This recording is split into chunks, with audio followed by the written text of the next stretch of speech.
चल चल। अरे जब भी ऊपर चढ़ता बंद क्यों कर देते हो? कहां से पकड़ के लाया इसको? ये जब भी तू चढ़ता है ना ये बंद होता है। पनौती उतर उतर नीचे उतर।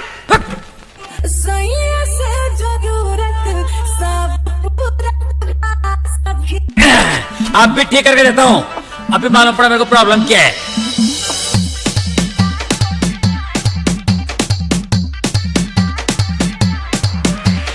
विकास म्यूजिक बनारस, विकास म्यूजिक बनारस, विकास म्यूजिक बनारस, विकास म्यूजिक बनारस।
बनारस, विकास म्यूजिक बनारस।